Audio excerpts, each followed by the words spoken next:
catégorie. L'histoire à présent, dans quelques jours nous commémorons l'anniversaire de la fête de la victoire, le 19 mars, un témoignage ce soir. Témoignage sur l'arrestation de l'une des grandes figures de la révolution, l'Arbi Ben Mhidi. La photo qui a immortalisé la scène est d'ailleurs très célèbre, très connue.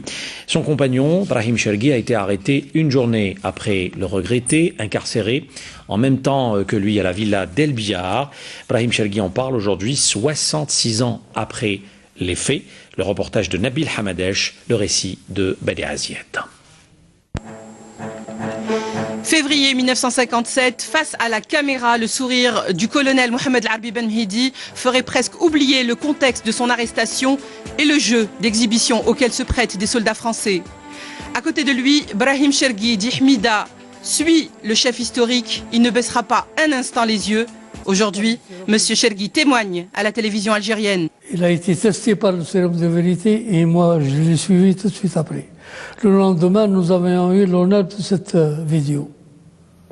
Avec toute l'armada de la DST française, hein, pas ici seulement, celle de France aussi ici.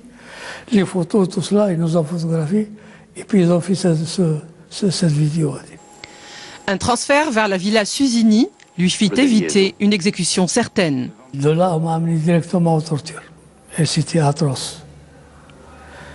Et il y avait l'eau et l'électricité. La gigène. Alors on m'a mis à nu. Trempé d'eau, l'électricité et l'eau, c'était inimaginable. L'existence de chacun. Le sort réservé au colonel Ben Mhidi, Brahim Chergui a pu le comprendre à travers des paroles prononcées à demi-mot et un geste levant tout équivoque de celui qui a été chargé de son arrestation, le lieutenant Allaire. Je vous remets sa montre. Je lui dis pourquoi il m'envoie sa montre alors que je ne le connais pas. Il paraît que ça ne lui sert à plus rien. Mais le type, il était consterné, ému. Alors touché vraiment, il s'est tenté si bien qu'il s'est jeté par terre, à même le sol, avec nous. Il s'est resté comme ça, avec la tenue de combat, l'arme à la bordelière. Et ça veut dire ça. Ça veut dire que le type, il a dirigé le peloton d'exécution. Il a apporté la montre, il a apporté l'exécution. Et alors, j'ai appris par la suite qu'il est resté 5 ans sans rentrer dans l'église par remords de conscience.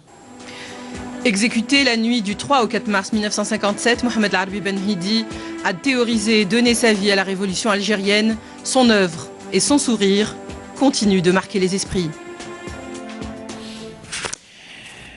Culture à présent.